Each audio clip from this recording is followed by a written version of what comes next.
William, it's great to have you with us today. Before we start our CEO talk, could you quickly introduce yourself to us? Yes, of course. It's my pleasure to participate this interview. I'm William Yu. Currently, I'm the Honeywell China president.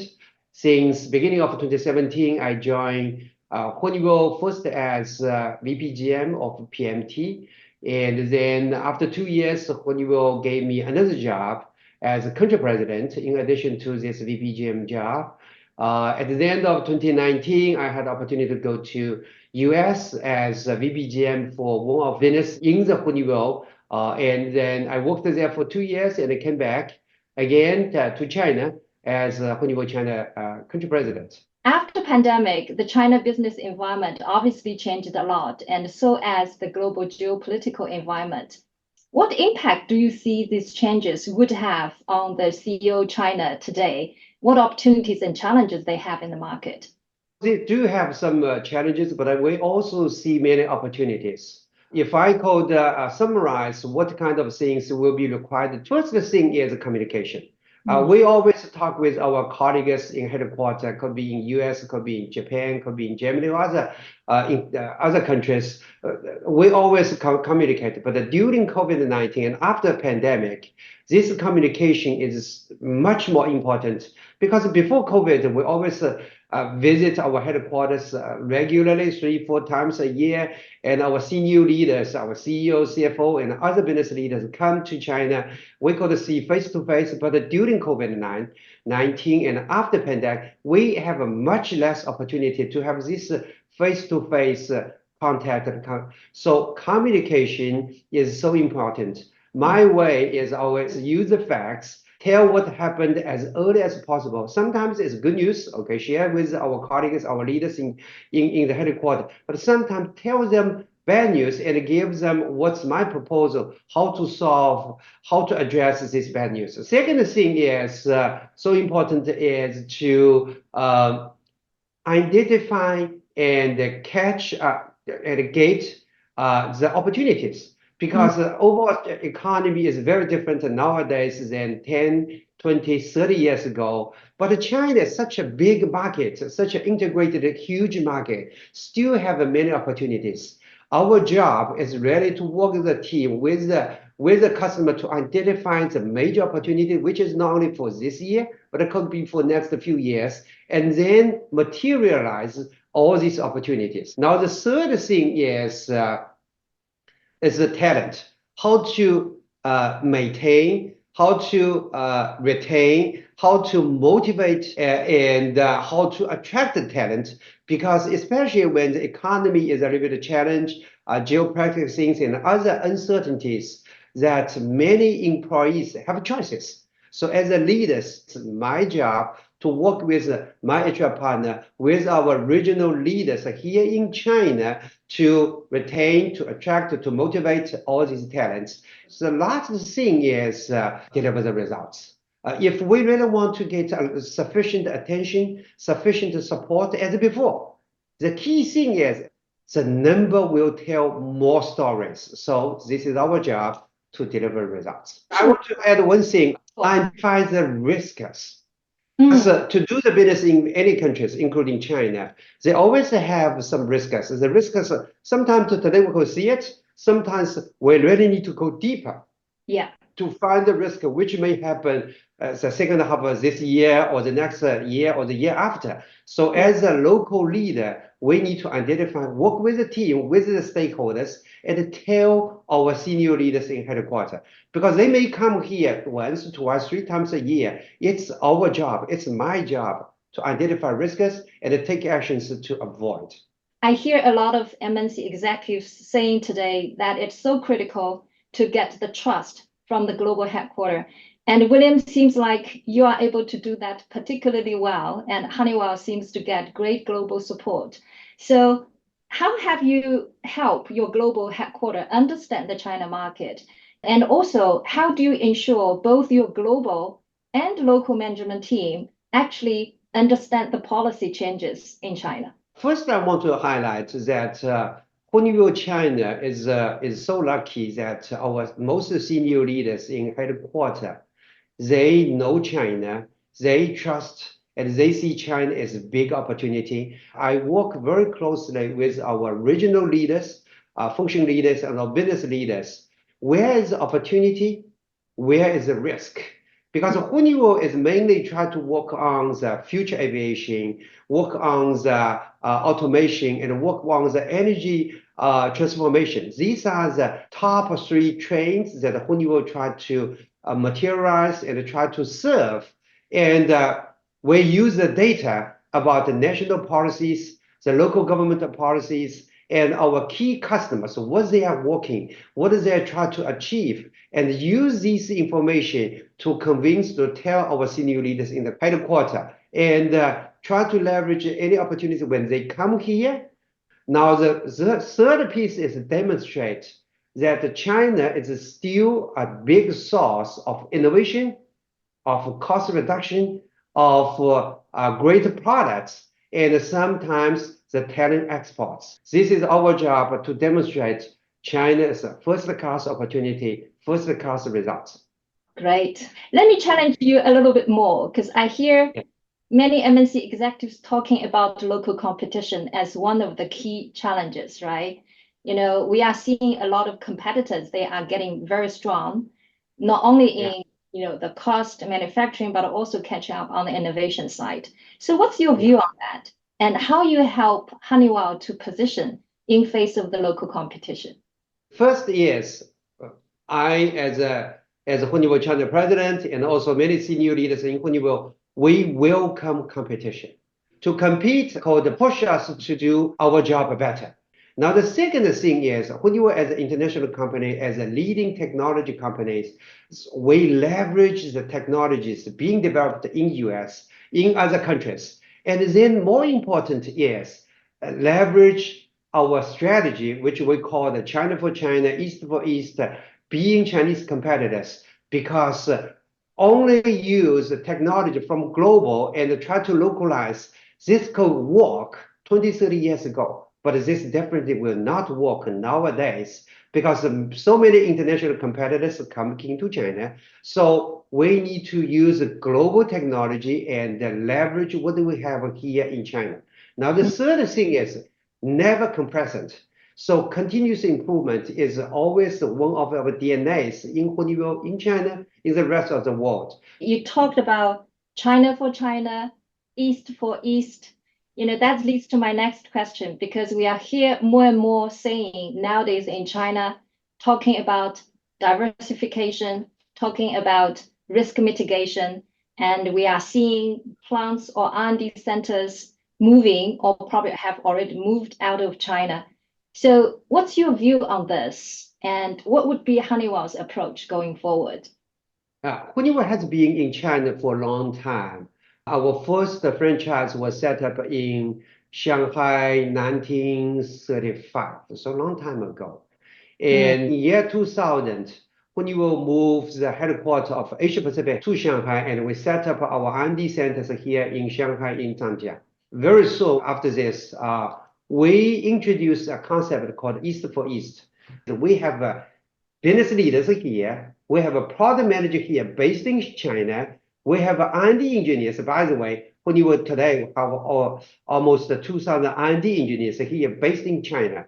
And then work with Chinese customer requirement and develop offerings here, manufacture here, and sell to Chinese customers. And then the patent registered here in China.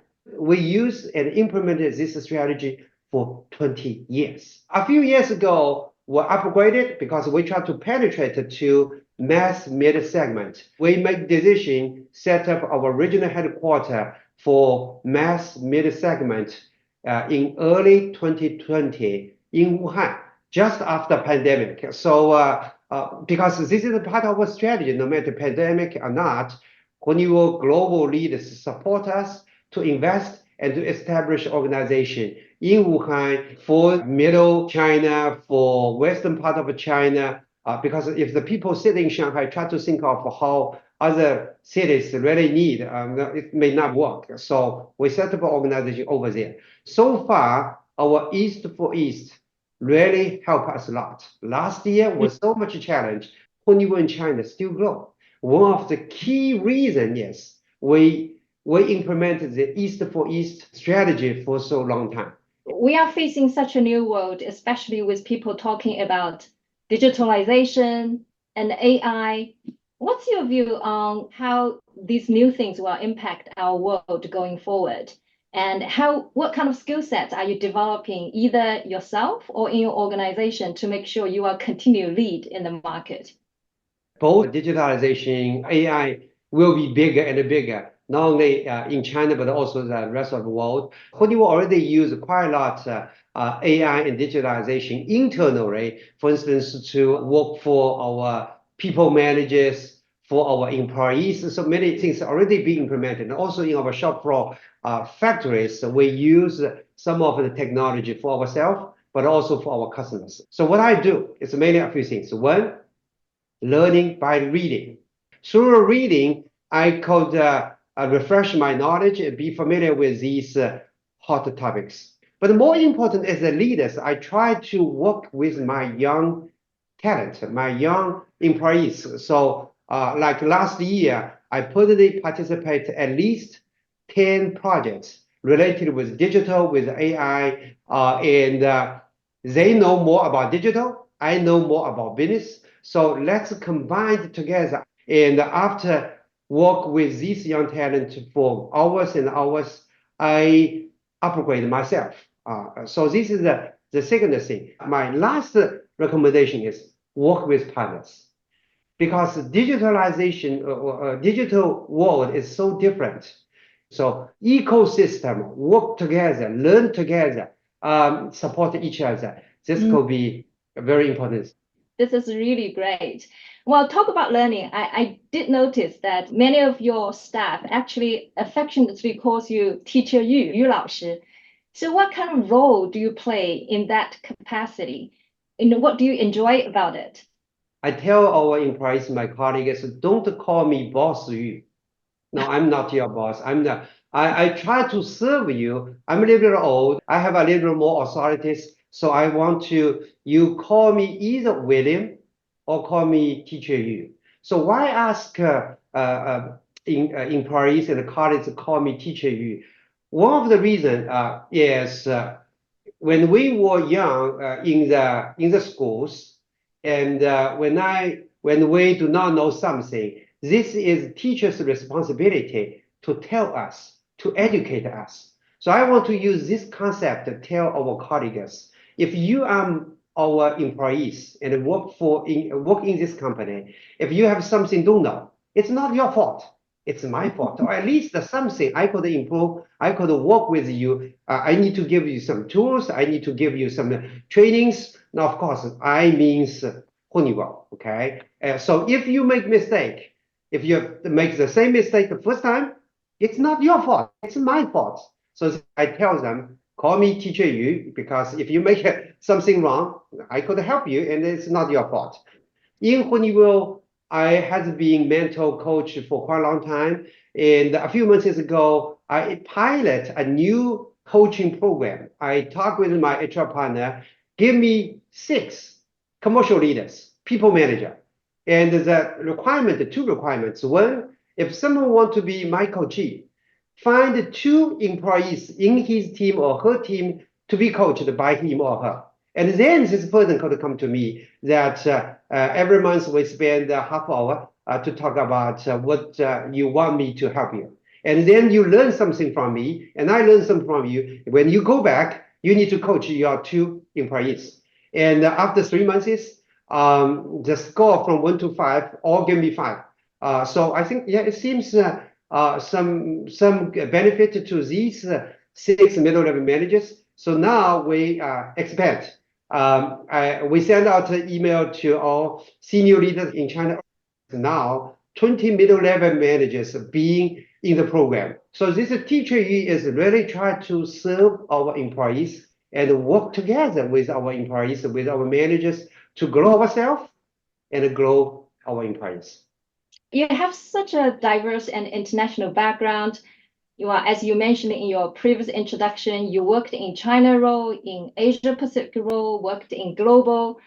So how do you think that your international experience at Honeywell Global benefit to you today as president of China? And would you recommend some of the Chinese executives to pursue international assignment as well at some point of their career? International experience really helped me. It's a big enabling for my personal growth. If you want to plan to have a big role in your current company or in other companies, I strongly recommend to spend some time in other countries.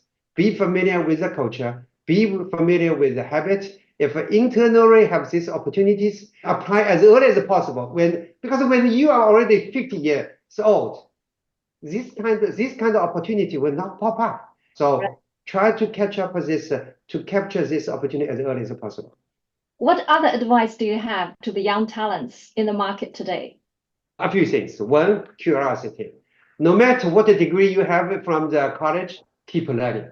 Keep curiosity. And by the way, it's so many interesting things outside of the world, outside of your day-to-day work and your life. So keep curiosity. Second, try to be double T model. So what this means? T means first, yes, horizontal.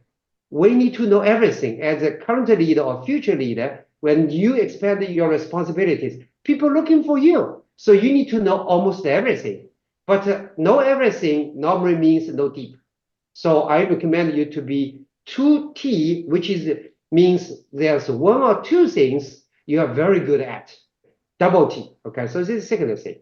Now the third thing is health. Health in body and in mentality. So if you are not strong enough in body, you will burn out. Your employees and the key stakeholders look at you. Hey, William, what do we need to do? Now we have a crisis. How are we going to handle it? So you need to be calm. You as a leader, you need to have a very healthy mentality. Don't be panic. If you are panic, 100 people will panic. Keep deliver results. No matter how big a role you have or small role you have, deliver results no matter how hard the environment is. Thank you. Well, I've learned tremendously from today's conversation. Thank you so much, William. It's great speaking to you again. Linda, this is my great pleasure.